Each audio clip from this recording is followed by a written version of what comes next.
Thank you, everybody. Welcome to the Peters Township Public Library.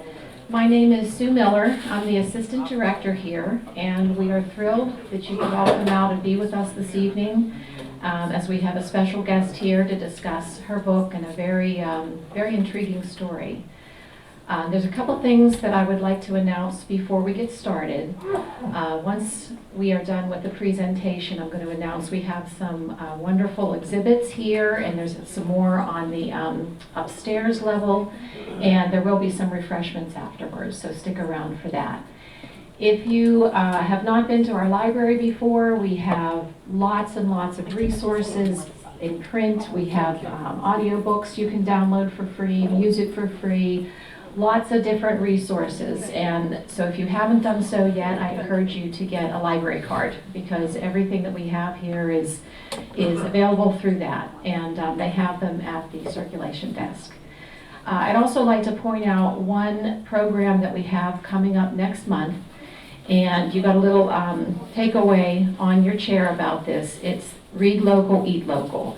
This is our first ever event that we're doing, that we're inviting. We have 21 local authors who are going to be coming to the library and showing their books, and you get a chance to meet with them, talk with them, get books from them, get books signed. And we're also going to have 3 food trucks out in the parking lot, so we can all get something to eat as well, which will be fun. So someone like Noretta here, who is one of our local authors, we're going to have several more, so we hope that you can come out for that. So next up, I'm going to introduce the president of our Peters Township Library Foundation, and she will have more to tell you. And her name is Maura Kelly.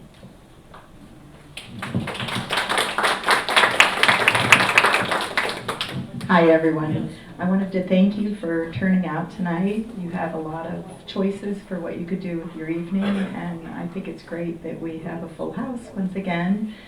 It shows a lot about our community, expanded community, that you're willing to make the time for a program like this tonight. We do want to thank Margaret Deitzer in the back, one of our reference librarians, who organized tonight's program along with the help of the rest of the staff. She's probably embarrassed that I'm calling her out right now. But she did ask me to tell you that we want you to come to more programs. So after tonight's program, if you will see Margaret or another member of the library staff, we can get your email added so we can get you added to our online newsletter. Sometimes we have luck promoting our programs in the local papers and magazines, and sometimes we don't. We have a lot of other events that compete with us, so we try really hard, but if you want to know more about our programs, you can always find out from the online newsletter. I did want to tell you, for those who don't know, the Peters Township Library Foundation basically exists to support the library's efforts financially and with volunteers. So anything that falls outside the normal scope of work or budget, we help out with. When you make a donation to the library, it routes kind of through the foundation.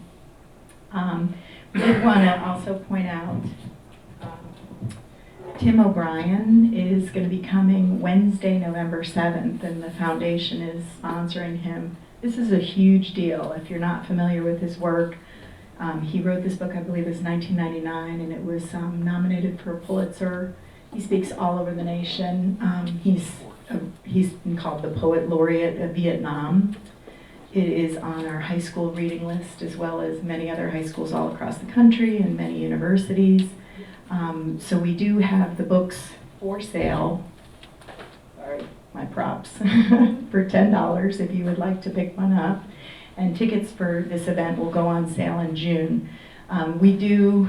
The foundation sponsors it, but we do charge for the program because we have to cover the expenses for it. So tickets will be $20 for adults, $15 for veterans, and $5 for students. And like I said, those tickets will go on sale in June. I did want to point out also, we own a couple copies of this PBS series, the Ken Burns, Lynn Novick PBS series, and Tim O'Brien is one of the experts on this PBS series, and we will be having a program later in October to talk more about Vietnam, but I can't remember the date off, or maybe it's August. Can't remember the date off the top of my head. Todd DiPastino, a local historian and executive director of the Veterans Breakfast Club, will be here to share some slides and memories from a group that he took for a 50-year anniversary tour of Vietnam recently, in the past couple months. So without further ado, I would like to introduce Matt Sharon, who is an 8th grade social studies teacher here in Peters Township, who will then introduce our author tonight. Good evening, everyone. I'm Matt Sharon. I teach social studies across the street at Peters Township Middle School. I also frequent the library often, and I work a great deal, thankfully, with Margaret Deitzer as well as Sue.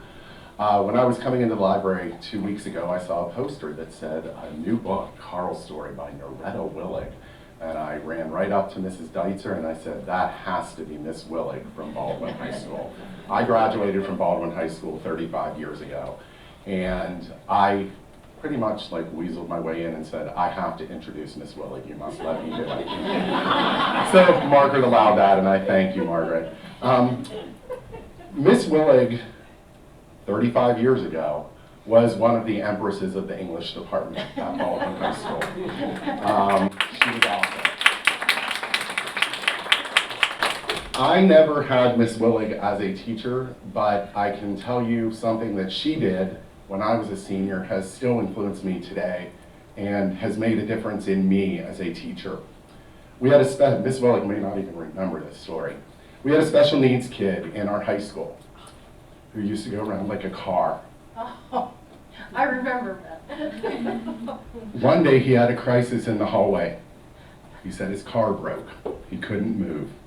And here comes Noretta Willig down the hall. "I'm your tow truck."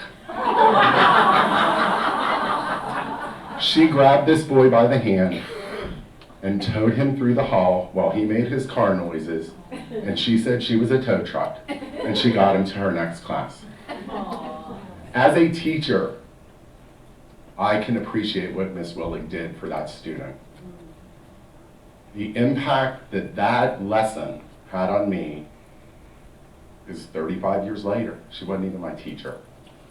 The difference that Miss Willig has made in people's lives over her 33-year teaching career is unbelievable. I could not think of a better person to write a book like Carl's Story.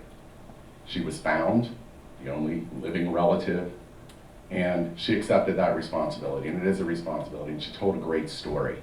So I look forward to hearing what Miss Willig has to say, and it's my pleasure to introduce, and I can't call her Noretta, Miss Willig.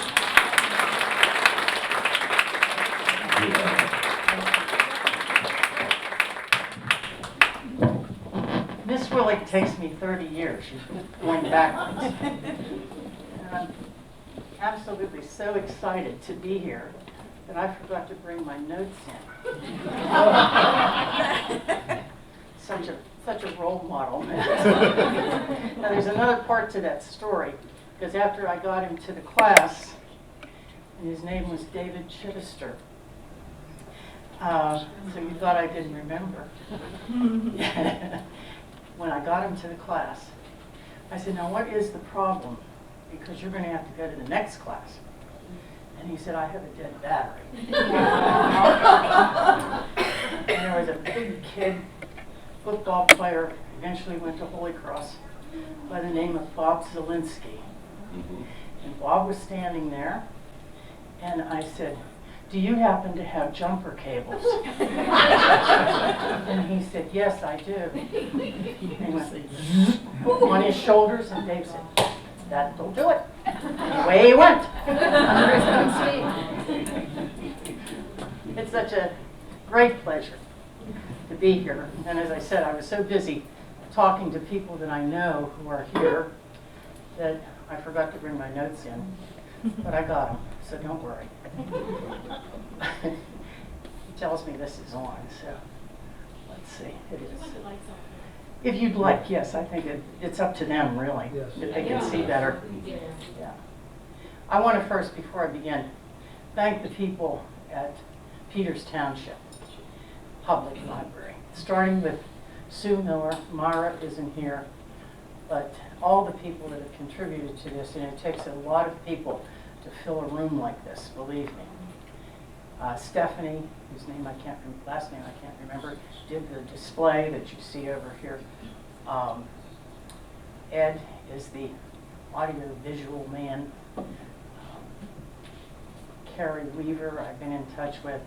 But most of all, and I'm sure you know her, Margaret Dietzer, who has been my contact, who has worked with me and told me what to do and what not to do, and it's just been invaluable advice for me.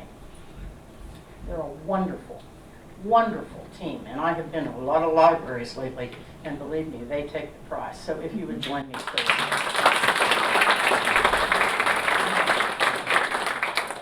I appreciate very much your coming out on a beautiful spring evening to hear about Carl's story. And Carl's story is a remarkable story, and I think when you hear it, you will agree. Carl was my father's only sibling, his older brother. And Carl was killed September 16, 1918, in the Battle of San Miguel. In the Battle of San Miguel salient. And when I started this journey with Carl, I had no idea what a salient was. Do you? Well, I'll be glad to explain. It means, it's a cartographer's term, which means a break in the line. And in this case, the line was the Hindenburg Line that went all the way from the eastern portion of France, all the way through northern France and up into Belgium. And it was the line of German offense in the north. And they maintained this break in the line, I'm sorry, wrong button. I'm familiar with this one. They maintained this break in the line, right here. And it went from the town of, you can see it better actually on this map, from Pointe-de-Maison, which is here, down to San Miguel, and then north again to a little tiny village there that's called Haudemont. In the middle of this area was the little town of Montsec. And Montsec was at the base of a mound, almost looked like an Indian burial mound, that was from the top of which you could see 360 degrees around the plateau. That was the German stronghold. They could observe people coming from all directions from there, and they could defend this area. They were very interested in defending it because through this section here went a number of very important railroad lines that brought the industrial material from the eastern France to the western side, and also it facilitated the troop movements from the eastern side of the capital, Paris, which is over here somewhere, down through and into the fighting areas. So the Germans had defended this area numerous times against the French and the English. They left it to the Americans to win it. They couldn't win it. And the importance of the salient was important to both sides. Now, in 1917, when Woodrow Wilson entered the war, which was April 1917, the United States Army numbered not quite 100,000 men. When the call went out for the enlistments and then eventually for the conscriptions, there were 1.5 million members to the United States Army. Wilson's objective was really twofold. He wanted a major American presence in Europe. He wanted, of course, a victory.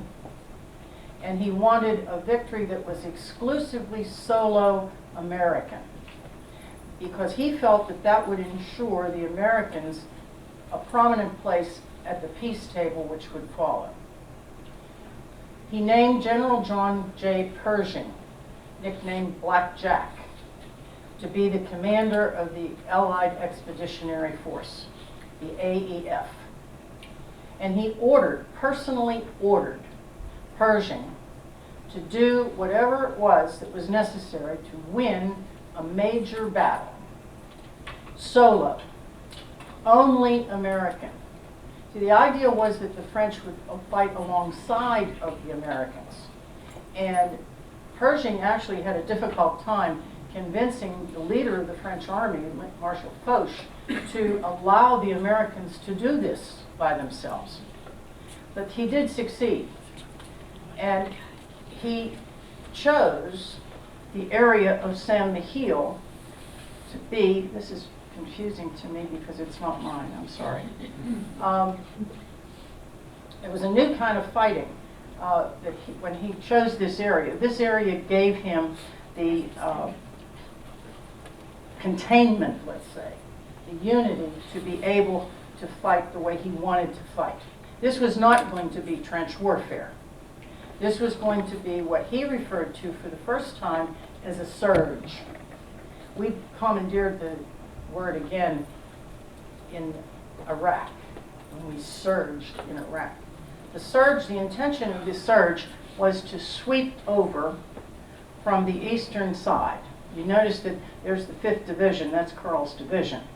And they were to, over on this side, there was a little token kind of armed force, mostly French, because the French were not to fight, but they were to hold that segment over there to make sure that when they drove the German army through and out, that was the direction of the surge. Definitely a new kind of fighting for an American troop. Also, Wilson had ordered Pershing to have the best of the American military involved. So, the then Colonel George C. Marshall, whose name we know very well from World War II and who is responsible for the Marshall Plan that followed World War II. Marshall actually planned the logistics of the battle. Douglas MacArthur was there. He was already a brigadier general when he went to Saint-Mihiel, and he led his famous Rainbow Division, which I think was the 42nd Division. It was the first, George Patton was there, only a colonel. There's an apocryphal story of Patton on one side and MacArthur on the other, and they climb a little rise in the territory to look out for what's going on, and they meet, and they are discussing the battle, and there's an explosion. And later, when Patton wrote his memoir, he said MacArthur ducked first. And MacArthur said Patton ducked first. So the rivalry began at Saint-Mihiel, actually. It was the first air assault in all of history. And the air assault began 4 hours before the actual fighting to sort of soften things up as they do. And the air assault was led by Billy Mitchell, whose name would become world famous following World War I. Eddie Rickenbacker was there. Eddie Rickenbacker got his first ace at Saint-Mihiel. By the time World War I was over, he had 9. So all the heroes of the 20th century American military were at Saint-Mihiel. There was Marshall and MacArthur, and Patton, and Mitchell, and Rickenbacker, and also Carl Willig. Carl was 18 years old when he enlisted. He was the son of a German immigrant. He was a private. 5th Division, 60th Battalion, Company H. He enlisted in June of 1917. War had been declared in April of 1917. And what did he do? He put on a uniform. He got a little bit of training. got a long boat ride, and he went to a place that everybody there referred to as over there. San Miguel was a 5-day battle. It began September 12th, mostly in the rain. It had rained solidly for 4 days prior to the opening of the battle. So when we think about it, they fought through all the muck and the mud of unplowed fields or replowed fields. There was no trench to hide in, there was no crevice anywhere, and they were wearing that heavy wool twill that would have been soaked absolutely to the skin. There was barbed wire to contend with. There was the nightmare of the gas to contend with. There was heavy artillery, and it was 5 days of that. On the last day, September 16th, 1918, 56 days before the end of the war, 1/2 hour, by the record, 1/2 hour before Carl's replacement arrived, Carl was killed. An eyewitness wrote to his parents, "A German high explosive burst near him, killing him immediately. He suffered no pain, my dear friends. Hit on the head and back, death was instantaneous." According to the battle plan, now we have to remember this was a surge, and according to the battle plan, the war moved on very quickly. So the troops were quickly reassembled, reorganized, pushed forward, and the new assault began within days. And that was the Battle of the Meuse-Argonne, which ultimately ended the war. The speed of the attack was the advantage, but the speed of the attack also brought enormous confusion. And in that confusion, Carl was lost.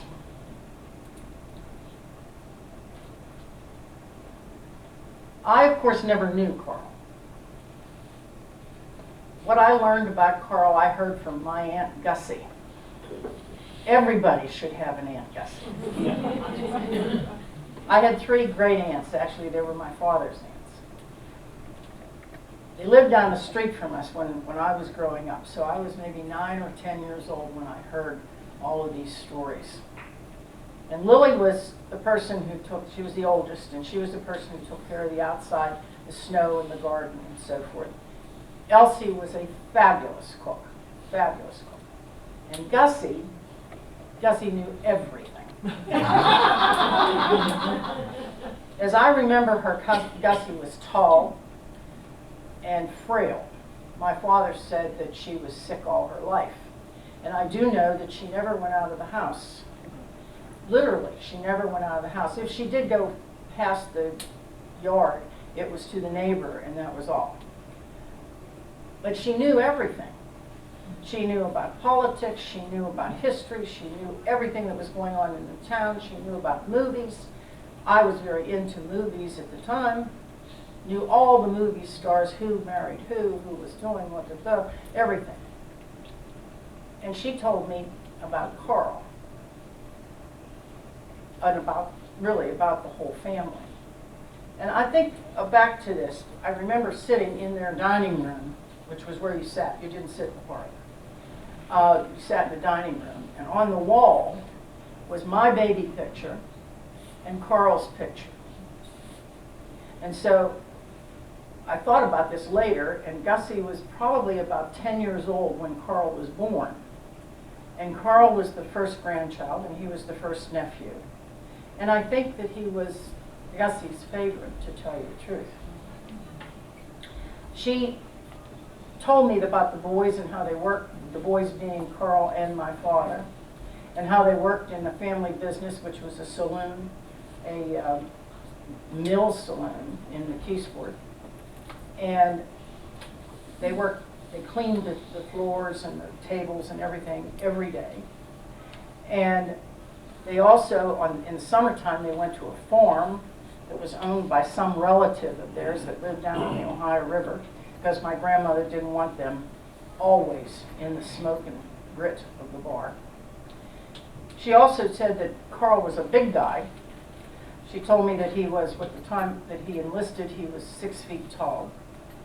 She said that he was a boxer, that he fought as a welterweight. So he was on his way to being a big man. And she also told me how devastated, absolutely devastated, the family was when Carl was killed. My dad was 16 years old when he lost his big brother. And if I came home from Gussie's house with a story about Carl, which I frequently did, my mother would say to me, no, you don't talk about him. That upsets your father. You don't talk about him. You keep that to yourself. But interestingly enough, Carl was very frequently with us in unusual ways. He was not talked about, certainly, but his presence was shadowing our home. When my older brother was eligible for World War II, my father said, and I'm quoting him, "No son of mine is going to go into battle. My son will not be cannon fodder." So my dad figured out a way to get him enrolled at age 17 in the University of Pittsburgh. That would keep him out. But, as irony would have it, he again became eligible in the Korean War. And this time again, my dad said, no son of mine is ever going to fight on foreign soil. Period.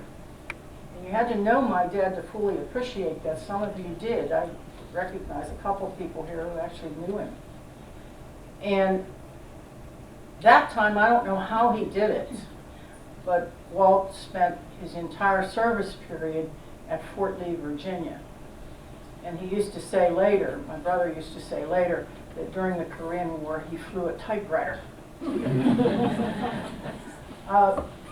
All his life, my father clung to the idea, it never happened, but he clung to the idea that my two brothers would go into business together. And he would say, I'd like them to have a partnership of brothers, which I never had. So in these kind of different ways, Carl was there at times. When my mother would get exasperated with my dad, she'd say, only Carl had lived. She liked the older brother to take care of a few things. Carl was very often with us. But I remember actually my dad only telling one story about Carl. The family lived, he'd set the scene the same way, always. The family lived behind their business, which I said was the Willig Saloon. And they did very well on a hill called Riverton, up above the National Tube Works, which was the United States Steel Plant in McKeesport.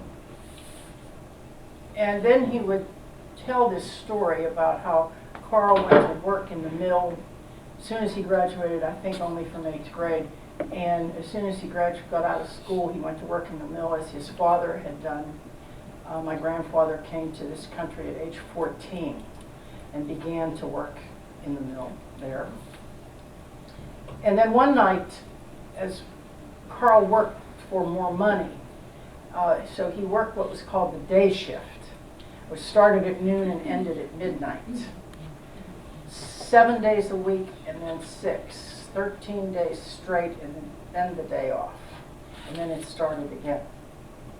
And one night when in the mill, there was an accident and Carl broke his leg. I may need light here. Carl was due home shortly after work ended. No later, it's okay, no later than 12:30. And my grandfather always waited for him before closing up for the night. When Carl did not arrive by 1 in the morning, his father, Henry, locked the door. Henry believed in rules, and as long as Carl lived in his house, Henry would enforce them. When Carl dragged himself painfully with his broken leg to the back porch. His father was sitting at the kitchen table. Carl, seeing him there through the window, tapped on the glass. Henry did not respond. Carl rapped harder. Henry ignored him.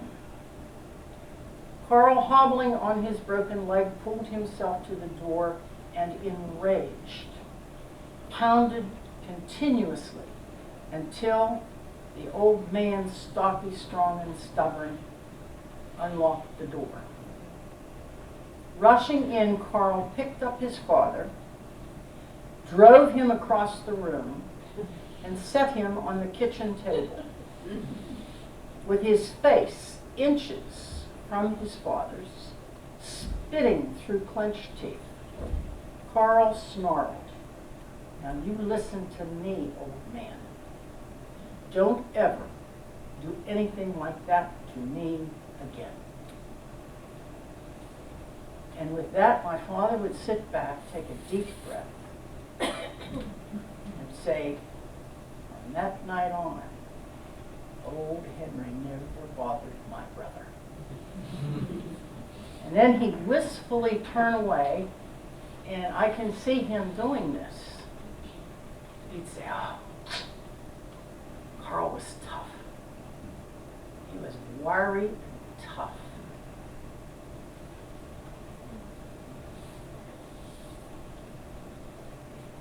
And there he is. He doesn't look tough to me. What comes to your mind? Young. Oh, Mama's boy. Probably. Anything else? Young. Sensitive. Again, please.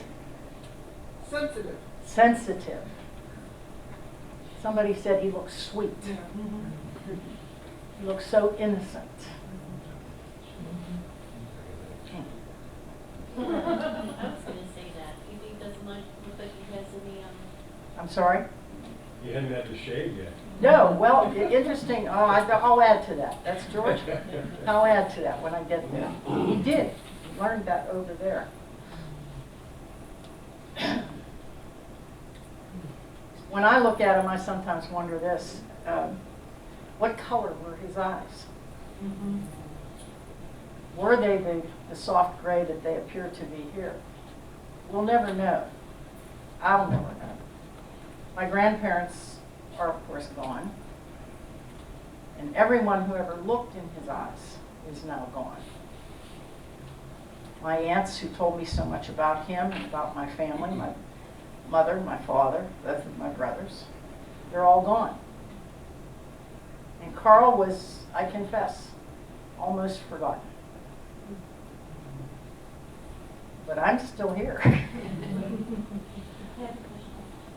And in November 2008, my telephone rang, and a genealogist from Oregon told me through a series of questions that I was Carl's next of kin. Her job, she said, was just to find me.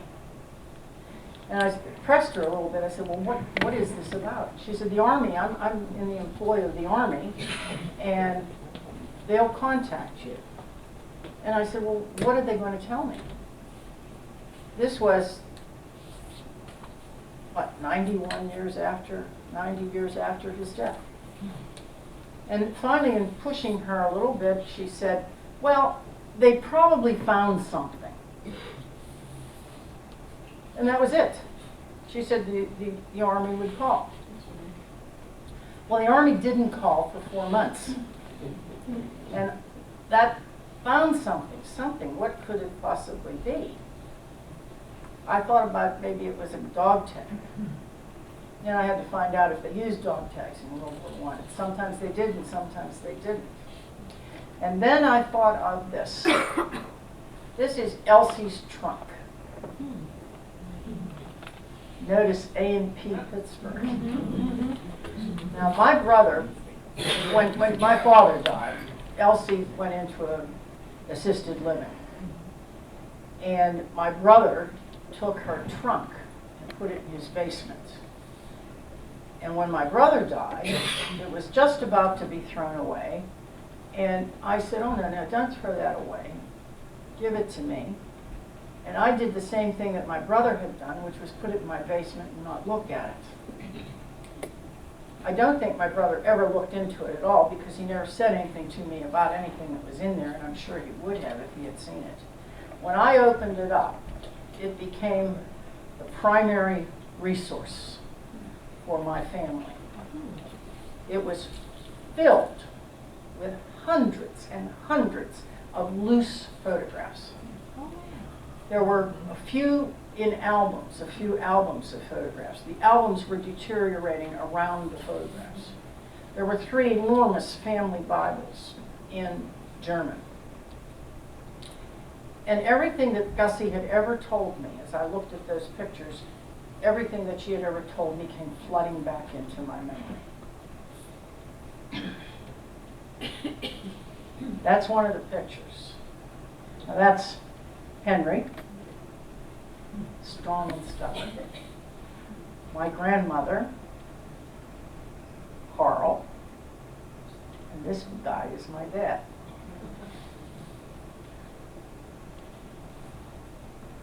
This is Carl, the taller boy, and my brother having watermelon, and that happens to be in Elsie and Gussie's backyard.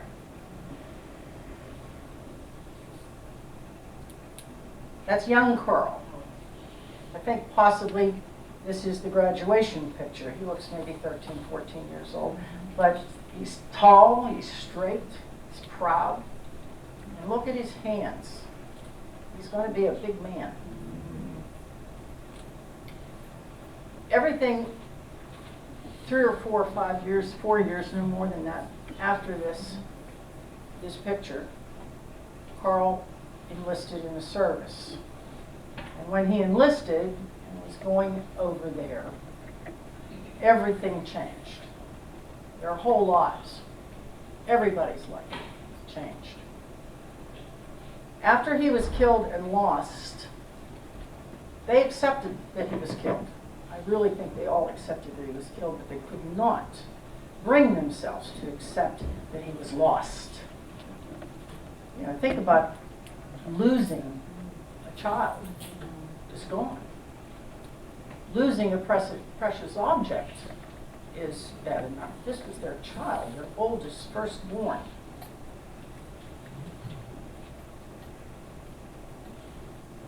I got, when they couldn't accept his loss, my grandmother and my grandfather began an incredibly large correspondence to the Army. Letter after letter after letter after letter. And I got all of those letters when I got Carl's personnel file. And in his file, his father had insisted that everything be put into a single place. And they wrote to everybody to try to find him. It was very clear that when they were writing through all those 10 years and beyond, Henry died in 1928, and 10 years almost to the day after Carl. And it was very clear that it was just a constant stream. They wrote to the adjutant general of various segments of the Army. They wrote to the person who was in charge of the Grave Corps, which takes care of the burials in the Army. They wrote even to the man who was the chairman of the Committee of Foreign Affairs for the 66th Congress. We are now in the 115th Congress. And all the replies that they received for these letters were polite. Everyone tried, I think, very hard to accommodate their requests, but it was simple fact. Carl was lost. The Army couldn't find him. They weren't doing what Henry wanted them to do. So what was the answer? Henry and his wife, my grandmother, went to France to find him themselves. In 1922, they boarded a ship called the Homeric, and they sailed from New York to Cherbourg. And then, arriving in Cherbourg, they traveled all the way across France to the Rhine.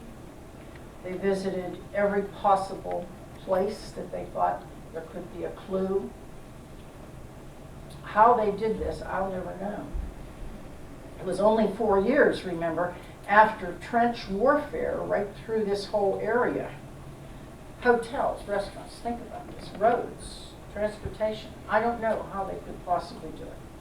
All I know for sure is that Gussie told me, and I can hear her saying this to this day, they walked up and down through the white crosses.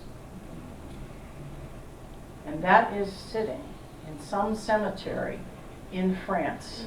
In the background there, you can see, it's a very old photograph. There's all the white crosses. That's Henry. That's my grandmother. And there's a third person in that picture, and I don't know who that is. I have no idea.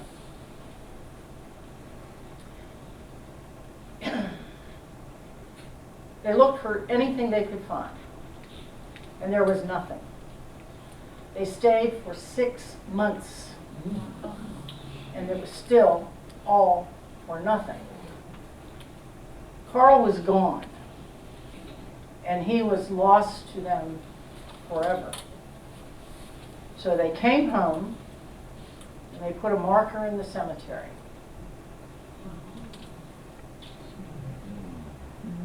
That was set in 1923.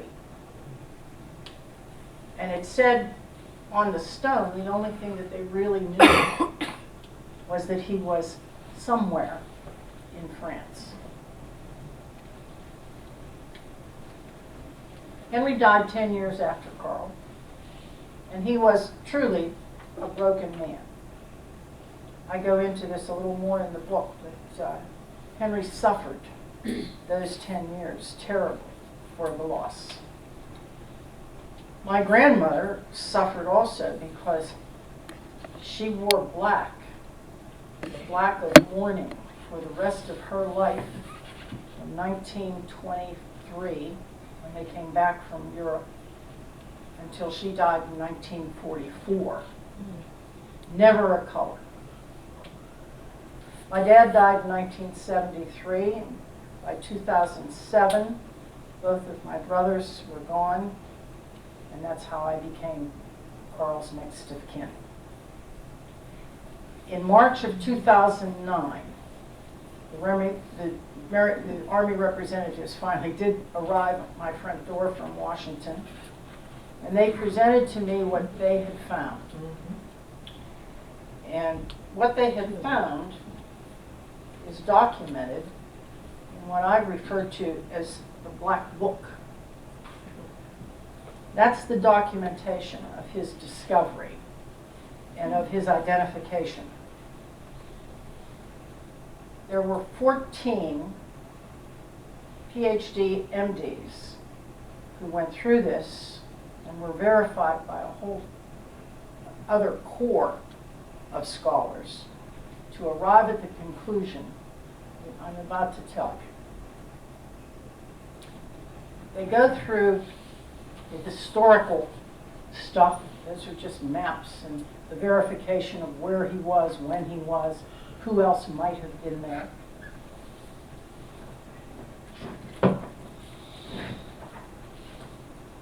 What you see in red is what they actually found.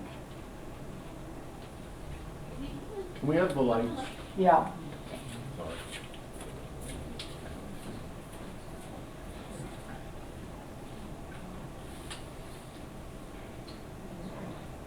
That's what they actually found. And it verifies, if you can see it, that the eyewitness said that he was hit from behind, and in his head and his back are gone. There's only one vertebrae remaining. This one's kind of interesting. These are his boots. And this is a replica of what those boots really were. They're the famous Pershing boots. that were designed by Pershing himself with about a half-inch leather sole that was hard as a wooden sole with a iron tip and a steel toe. And that was so that they could go through the barbed wire. The French clipped and walked through. The Americans went through the barbed wire. Behind the tanks. It's a fascinating study, this bit of documentation here. They introduced me, these people that came from Washington, introduced me to an organization in France called Thanks GIs. Have any of you ever heard of it? No, no one. The mission of Thanks GIs is to honor American soldiers who liberated them not once but twice. And it was primarily the 5th Division that liberated the people of Lorraine in World War I and again in World War II. Same route that took them north to the town of Metz. President of Thanks GIs, who is Elizabeth Gozo, wrote this to me. We know the terrible cost of our freedom, and to help the heroes like your uncle to be back home is the least we can do for those who did so much for us. It's an incredible organization. They are relic hunters, that's true, and they are reenactors, and they pay homage to the American military on every holiday, both French and American. This is Elizabeth Gozo.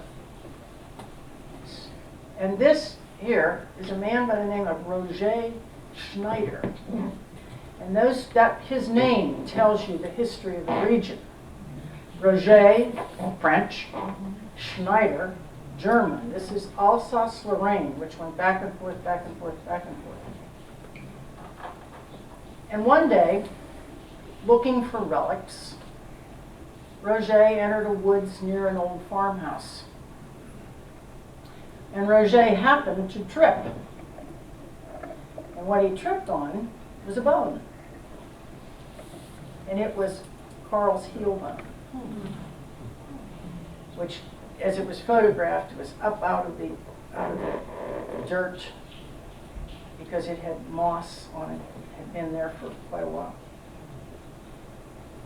And when he looked further, and he did root around a little more, because he thought it was an animal bone, he discovered human remains. And then he did something that a lot of people consider very odd, but look, think about it. He pushed all this stuff together, put it in a plastic bag, and buried it again. Because he didn't want to do the decision-making on what was to be done, and he didn't want the site disturbed. Now, he happened to be a member of Thanks GIs. And so he went and told Elizabeth that what he had found, and Elizabeth says, oh, we must report this.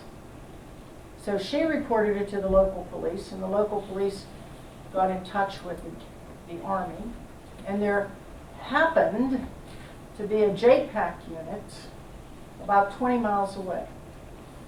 Now, normally JPAC is currently working almost always in the Pacific Rim. World War II is their focus, and they feel that most of the recovery has already taken place in Europe. But they were on special mission to France, and they happened to be there. It was 2 days before they were ready to leave. And if they had not happened to be there, then all this would have been gathered up and would have been put in some kind of a container and would have been taken to the local cemetery, which was the cemetery at Thioncourt, and they would have buried it under a cross marked unknown.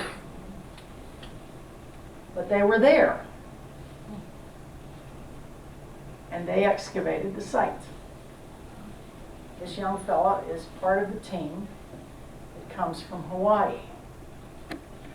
so they took all of the remains together out of the site, and they pretty closely identified that they had actually had 3 recoveries here.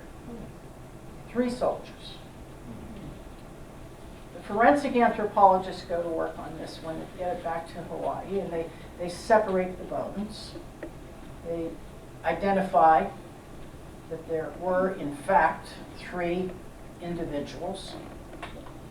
Each part, each bone, was meticulously studied and tested and described and photographed. Then, actually, you'd say, well, okay. But then the real hunt began. Because now they have to figure out who they are. The historians take it then. And they go by a process of elimination. They research every person who could possibly have been in that locale at that time, that precise day, that precise time, and who was there. Every possibility has to be accounted for. If they survived or if they didn't survive, if they're among the missing or if they're whatever. They've got it down to 5. 5 people that were difficult to deal with. One they discovered had been returned many years before. Another they discovered was found and buried at the cemetery at Thielcourt. Now, finally, they know that they have 3. Costello, Weichel, and Willig. The who's who. Goes on. They did know immediately that one of them had a broken leg. Had a broken leg. But they didn't know my dad's story. So that didn't mean anything to them. They collected all of the personnel files and found that one soldier had enlisted. Only one of the 3 had enlisted. And that his father had happened to ask that all of those records be brought into one place. Because he enlisted, he had a dental record. If you were conscripted, you didn't get a dental exam. But he had a dental exam. And finally, there is a last coincidence. That's his broken leg. The last coincidence is his jawbone was preserved, and Carl, his dental record showed, had a gold crown at number 31. And there was a big to-do about the identification of which tooth, because the numbering of teeth, believe it or not, had changed 4 times from 1918 until they were working on it in 2006. Now, they presented this all to me, and when they presented it, they pushed across the table a paper for me to sign, which said that I accepted that this was, in fact, Carl. And when I signed it, I began the process to bring him home. He could have been buried at Arlington. He could have been buried in the Punch Bowl in Hawaii. He could have been buried any place I wanted to. But I knew that my grandfather, my grandmother, and my father would want him at home. Carl was accompanied on his journey home by Sergeant First Class Alvino Perkins, who remained with him until his burial.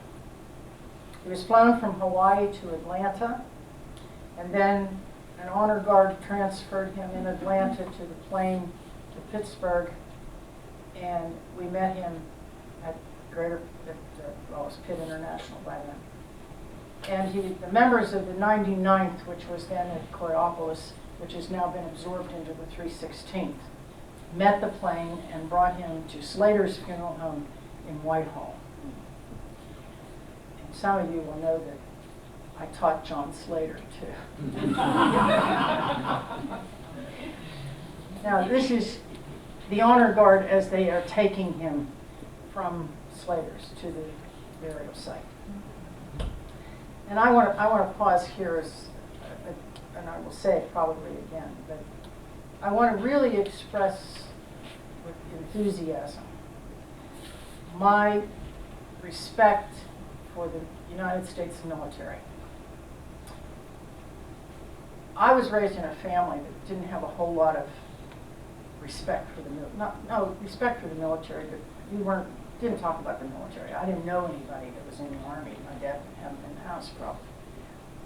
But the care and the civility and the honor that they brought to all of this and to the fallen, to all of the fallen. And I've come in contact with many, many, many military since I've begun these talks. And without exception, they are unique and wonderful people. I've never been able to thank them, because as soon as I start to thank them, they say, "It is my honor, ma'am. It is my honor, ma'am." We can be very, very proud of the people in our military. On a beautiful spring day, that had turned beautiful after a downpour of a rain, Carl was taken to McKeesport Versailles Cemetery. And with full military honor, he was laid to rest there. The piper played Going Home as we entered the cemetery. He played Amazing Grace as we left.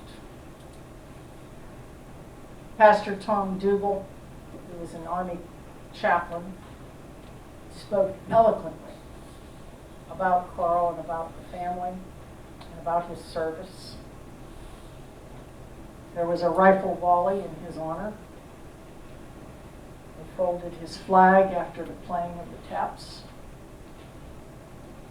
And into his flag went the spent shells of the volley, which mean duty, honor, and country. Eric Goss, who is truly one of the finest people I've ever met, was in charge of the ceremony and gave Carl his final salute. And finally, he rests with his mother, his father, and my dad on the opposite side of the stone.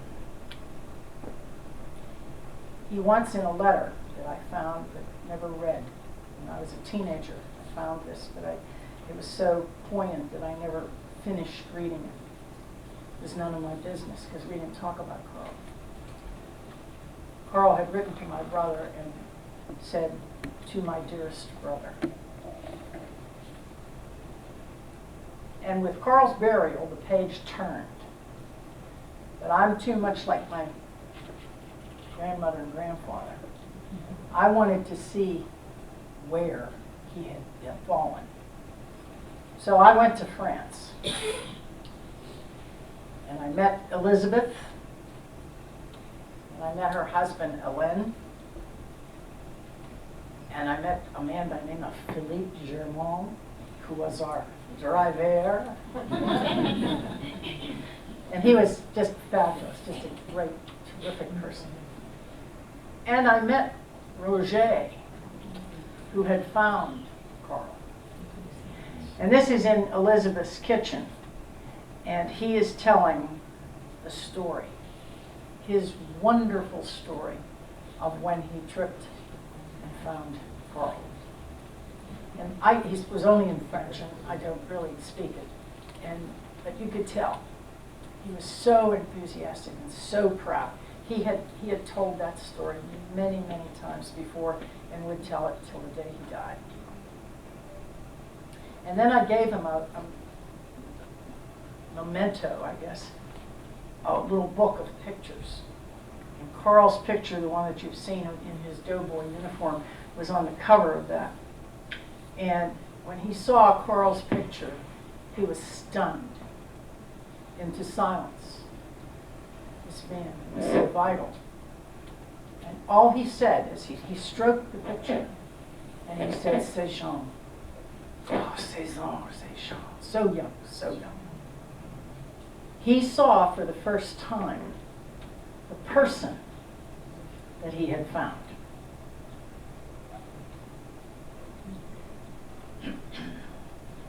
Many moving moments in this story. Now, in addition, we visited Montsec, and you remember it was the German stronghold right in the middle of the salient, the high ground from which they controlled the whole salient. Now today, instead of the German stronghold, there stands this absolutely magnificent monument on the top of that hill. And as you get closer to it and walk up the steps into it, inside is the battle scene that shows in a beautiful bronze topographical map the battle and how it was fought. Every detail, every tree, every lake, every hill, every farmhouse, everything is there, every village. And Philippe, who is a wonderful historian, showed us the evolution of the battle. And you can see it sort of here with these red lines that tells you it was a certain place by that certain day. And he told the whole story again. Very big, very big. Move, move, move, move, move. September 12, 13, 14, 15, 16. And he gets to the point where he says to me, "You see here, this is the farmhouse. And here is where we found Carl. You will see." And like that, we're in the car, and we're driving through this marvelous, tranquil scene. We drove through completely unscarred, where 100 years before the battle had been fought. And it was very hard to imagine that in the battle, over 3 million rounds of ammunition were fired, and 7,000 Americans died. And then suddenly we stopped. Elizabeth was out of the car in a second.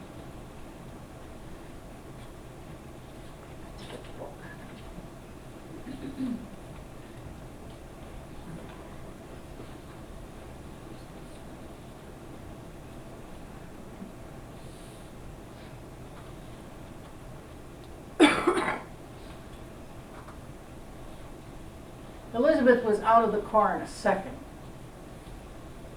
and spread the map on the hood.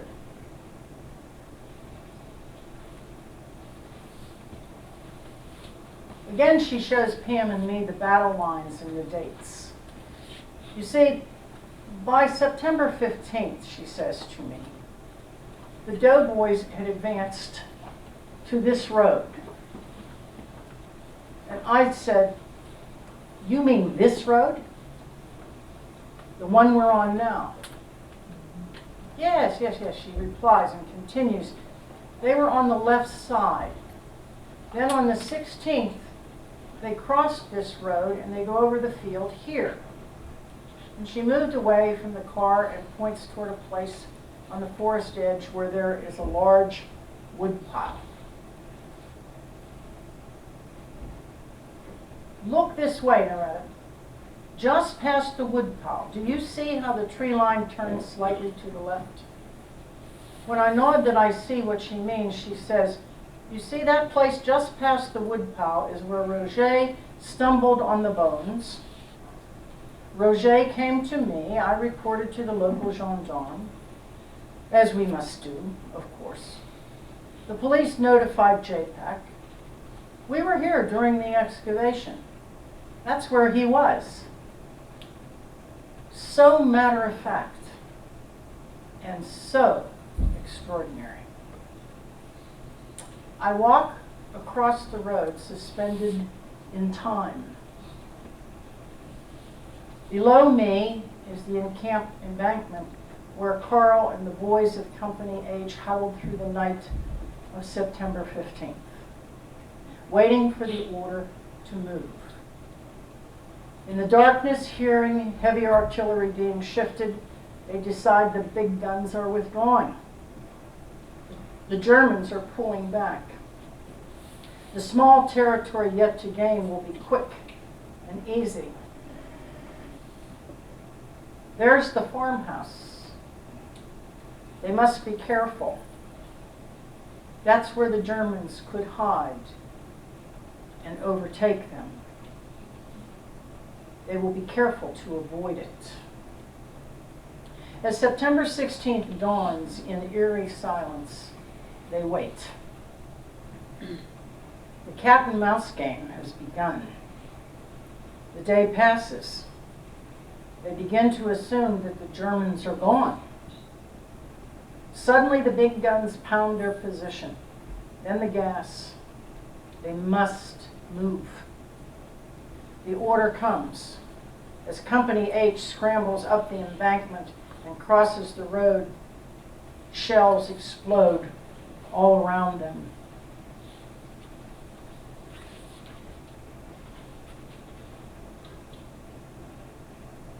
I walk to the other side of the road, looking out over this wide, unbroken field. I imagine Carl in the mud, soaked to his skin from days of rain. What a long, long open way to go. Mortars and shells everywhere. How terrified he must have been. Or was he as tough as my dad said? Through intense fire he runs, slipping, crawling, lurching, reeling his way across this seemingly endless, unprotected ground. Not far from the line of trees, the barrage of enemy fire increases. Determined not to move back through the muck again, they hunker down in any ditch or crater they can find. Dropping to the flat firing position, Carl and his comrades return round after round. Then, as evening approaches, suddenly the enemy fire ceases. The Germans have been ordered to retreat. As Carl's company enters the woods, they thrash through thick underbrush to the edge of the dense tree canopy. Carl must have been so relieved when he found the safety of the trees there beyond the woodpile. They dig in for the night. Except for a sound of a random shell in the distance, the tall trees stand silent. The enemy is gone. Their battle has ended. The salient is closed. Victory is theirs. Certain that they have achieved their objective, Carl tells his buddies, quote, "We shall be relieved tonight." A German high explosive shell, random, untargeted, astray, hits Carl. Just there. Just past the woodpile, where the tree line turns to the left. Carl died. He suffered no pain, my dear friends. Death was instantaneous. Just over there. But Carl is not in those woods. 91 years after his death, he was found, he is known, and he has been honored.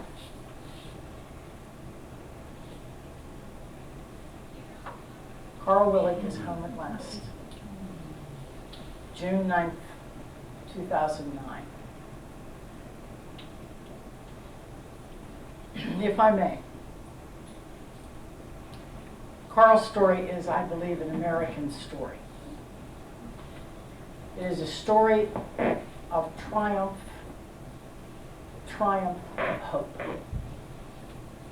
They wanted him home. They hoped for it, and he is home. I think Carl's story reminds us perhaps of our best selves.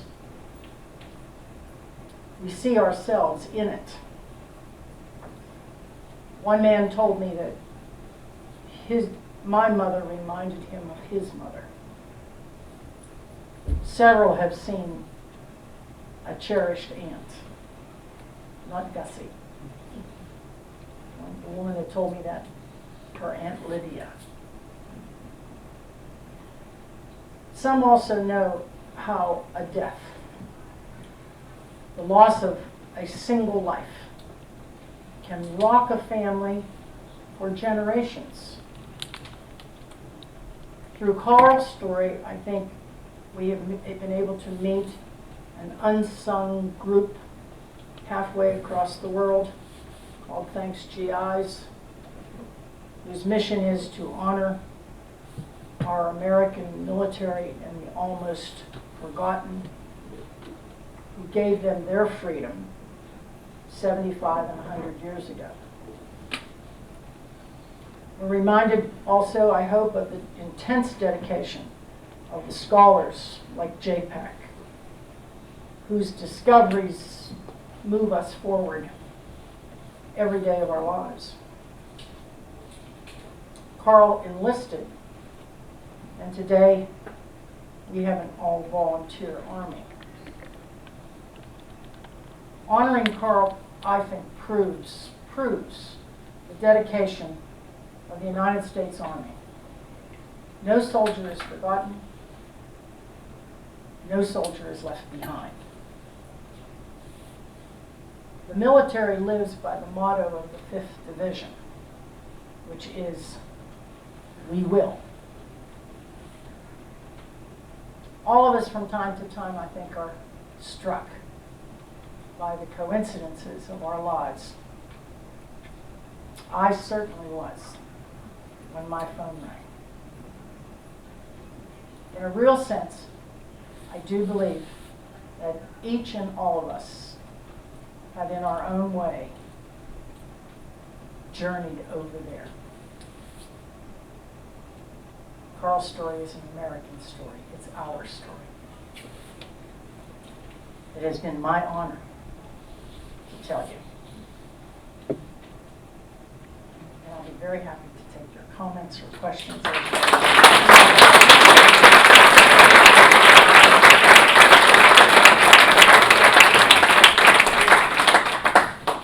Comments? Yes, ma'am. What does JPAC mean? Joint. Oh, joint. George, where are you? JPAC. Joint recovery. I don't know. It's the recovery. Do you know Pam?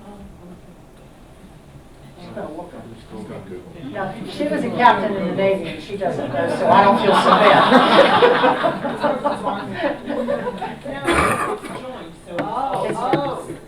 Yes. Joint POW MIA Accounting Command. Oh, yes. Say it again, Ed. Joint POW MIA Accounting Command. Thank you. I'll remember that. Yes. Just by way of a coincidence, I am a Schneider. Are you really? SCHNEI? Our ancestors are from Alsace. Is that right? How old was Roger? Roger my was. brother's name is Roger, and my mother's name is Yvonne Schneider. I always wondered why she had half French, half German, but There it is.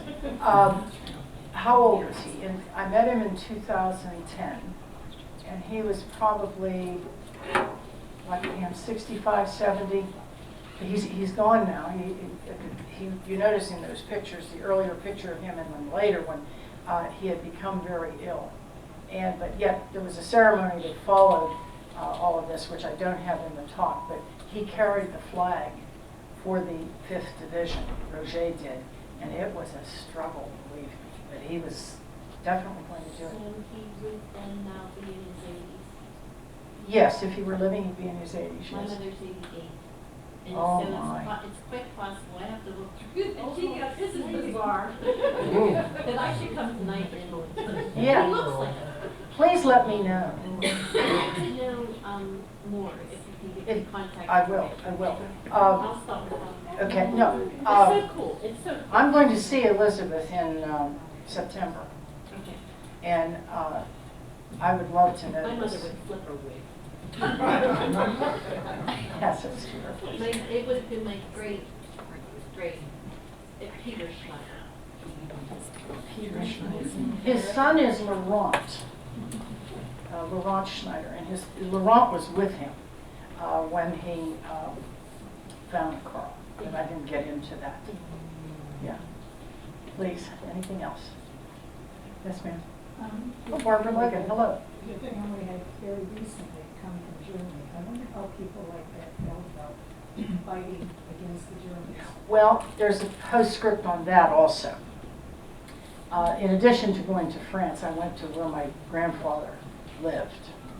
And while they were in France, where my grandfather was born, which was Hagenbach-Baden. And when I visited where his home had been and so forth. And I have pictures of, they went to the Rhine River and then they went down the Rhine to his home. Now that was 4 years after the war. And I have pictures of the family, of the German family, with my grandmother and grandfather in it. And I think about that too. What I have in the book says that, what did they think about under the same roof when they went to bed at night? The victor and the vanquished, who had cost the vanquished and cost the victor the son. Incredible that they did. They were there for quite a while. And as I said, I had the pictures of that. That's another talk, that whole thing. Yes. Did I read that there may have been German soldiers that buried? Yes, that's correct. They think that he was buried by Germans because it was a very shallow grave, obviously. And the ammunition was still there. Now the pistols and so forth were gone, but the ammunition did not fit the German guns. So they think it was the Germans who probably covered him over. But they took the pistols because they were such collector's items. Yes? Oh, hello. Have you ever met anyone else who had a family member recovered in the same way that Carl was? No, I can't say that I have. No, I don't think so. There are 82,000 MIAs. From World War I? No. Oh. No. But there were 284 in the Battle of Centennial missing. Yeah. And another thing that we did, this is another talk, this is the postlude. There's a wall in the cemetery at Thiaucourt that is the tablet of the missing. And Carl's name was inscribed there. And when I went to France, they have a custom that when the person has been recovered, they put a little rosette into the wall, and I put the rosette into the wall. It was great. It's awesome, but yeah. Yes, ma'am. So what became of the young man that wrote the letter that said he died without pain? I don't know. His name is John W. O'Hara, and if anybody knows of a John W. O'Hara, I would love to know about it, because I don't know who he is. He's from McKeesport, somewhere, and I'm going to talk in McKeesport in a couple of weeks, and maybe somebody there will know who this John W. O'Hara is. Yes, ma'am. You may find it in the history of that cemetery that started at, I read about the cemetery before I came here. That's all I read about, just the cemetery. Because I went and thought, was that in Pittsburgh, the cemetery? Anyway, it started as Versailles Cemetery. Yes, that's right. And O'Hara O'Haras are was buried involved in getting that land grant. The O'Haras are buried there. That's correct. There are many O'Haras. But I can't get to John W. Now, I should go further and look for it, but I don't know. Interestingly, my father never quite believed that that letter was accurate, but it's turned out that it is 100% accurate. Because in that letter, John O'Hara says that he died at 6:30, The replacements came at 7 o'clock. It's been a while since I've read the book, but wasn't that his, like, either his company commander or his The company commander wrote to his A parents. different. Yeah, no, not the same one. But his company commander did write to his parents and said, in the course of trying to find him, that they contacted, the Brave Corps, I think, contacted the company commander to see if they knew anything. And then he wrote to my grandparents and said he was an excellent soldier. Carl was an excellent soldier. He called, the people that he fought with, the men in his company, called him the Tall Pennsylvania. which is so early 1900s, isn't it? Yeah. Yes? Anything else? Yes, ma'am. Just on a personal note. I know you too. You do? I certainly do. Great English. Yes. I'm so excited to become such an amazing story. Yes. On a personal note, how did you get through all this? I mean, how many times did you cry? How many times were you just overwhelmed? How many Often. times could you not believe what was actually happening to Yes, you? yes. Because as a mother now, the things that come up just, they're amazing, you know? And for something like this, Yeah. I can't even wrap my head around it. How did you do, I mean, how did you do this? At times with great difficulty, truthfully. There are parts of the book that I read, I wrote, and then I read them once. And then after that, I didn't read them until I had to read them in proof. And then I will never read them again. There are parts of it that just, there are certain phrases that I used that I can't use. I said to him at one point, he was just a boy. And he was just a boy. And I think that is such a choker. Please tell me your name. Gretchen Paparella. Oh, yes, yes, it's okay. I knew you. I was looking at you in the dark. Yes, anything else? Well, I thank you very much.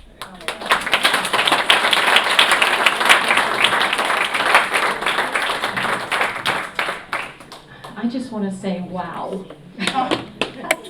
That's an amazing story, Remarkable story, isn't it? and you are an amazing storyteller. You're here. Really, really very good. Yeah. Amazing. Yeah. Well, I just wanted to let you know what we have for the rest of the evening here. If you can stick around, we have some exhibits, and I'm going to introduce the gentlemen who have provided them for us. We have U.S. Doughboy uniform and World War I British uniform and other items provided by Michael Phillips.